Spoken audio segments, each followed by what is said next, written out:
beating Denver. What is your problem? No Steph, no Draymond. Obs, 128-117.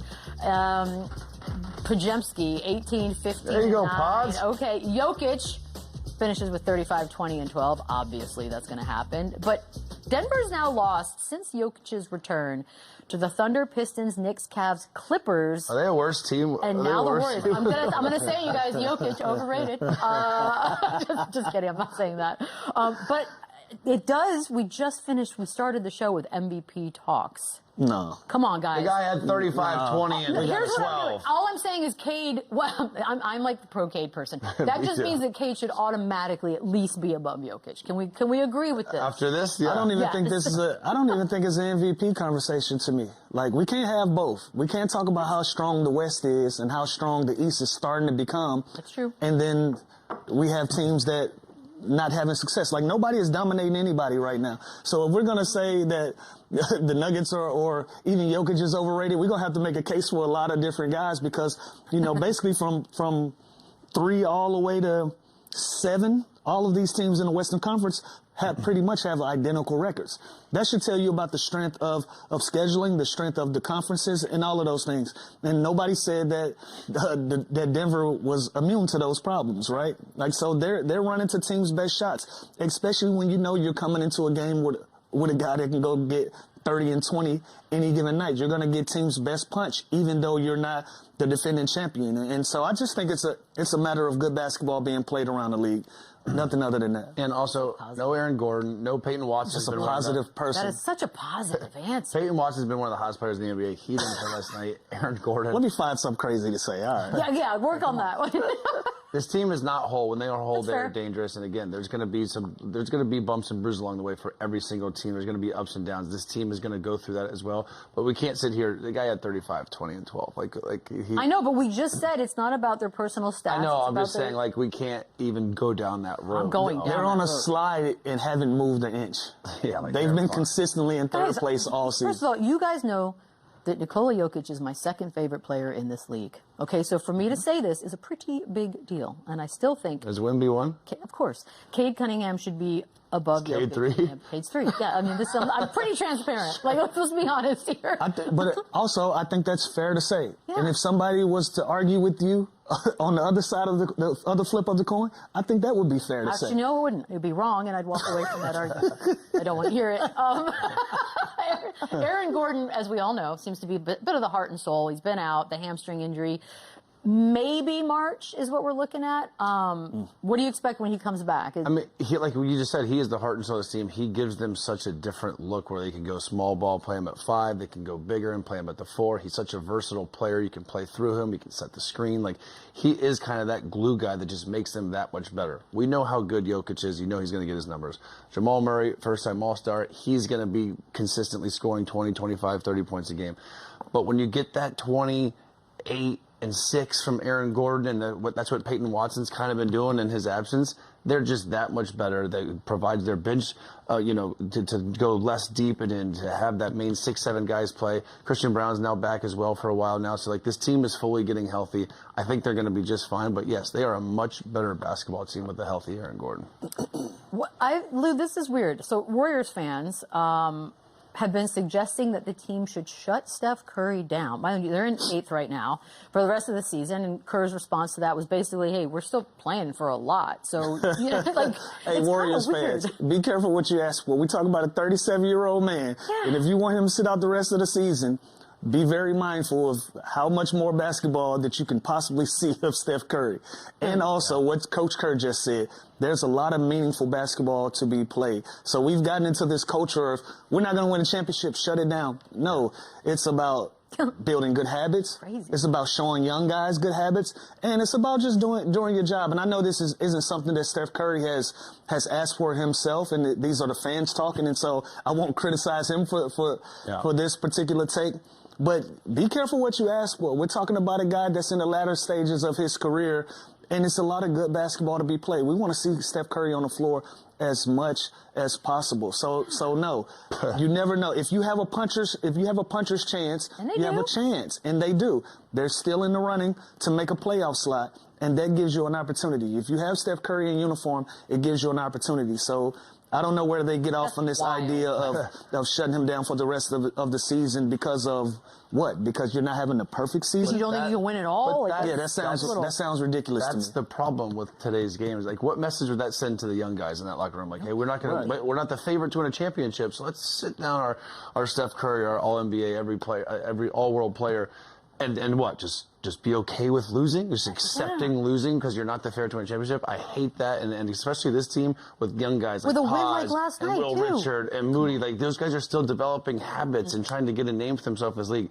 You don't just shut down Steph Curry because you're not the favorite to win. That is soft. It's not like, it's not a 22-year-old who you're However, salvaging. These are fans talking. Yeah. They don't know no better. But you know what, though? They see that draft. They see that monster. These are fans talking. They don't know any better. So let's not criticize Coach Kerr or Steph about this. No, nothing to do with them. I'm saying nothing to do with them. I am the thought spokesperson process. for the fans, and I think thought process is whack. Yeah, that's silly. It is. Fans, and I'm not sure how much of a fan of running back Steph Curry is, but he is watching. He did say some nice things to me this All-Star weekend about what we were doing. So shout out to him. Right. Look at us. We're making it. We're going to take a quick break.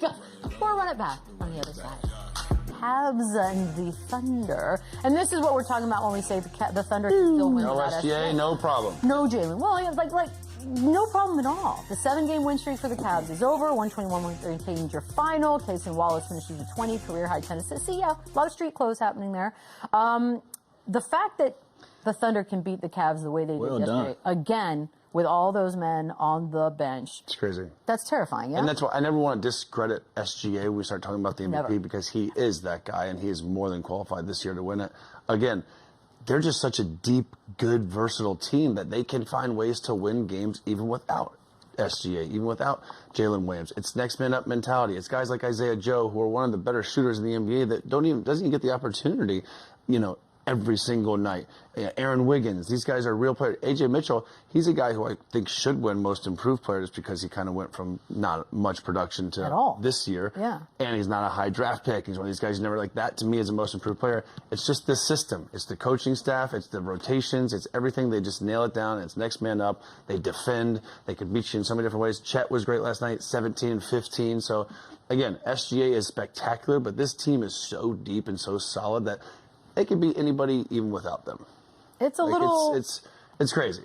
It's a system win, according to Richard Jefferson, right? But that's what you get when you have a team full of guys that are bought in. And we always credit Sam Presti for going out and finding the right guys that fit the mold of an organization that you're trying to build out, the culture that you're trying to build out. And he's done it flawlessly, even down to Jerry McCain, going to get him in a trade, right? Great trade. Another guy that's fitting in to what they've been able to build. So even when you have guys out of the lineup, and especially your best guys, when you have everybody that's bought in, sometimes, and Chandler, you've played on teams, if your best guys are out, you kind of hang your head like, all right, well, let's figure it out. These guys, we probably can beat anybody. And they just keep moving, and they look at it as just like, listen, let our guys rest. We'll hold it down until you come back. Like, they don't have their hang-the-head culture.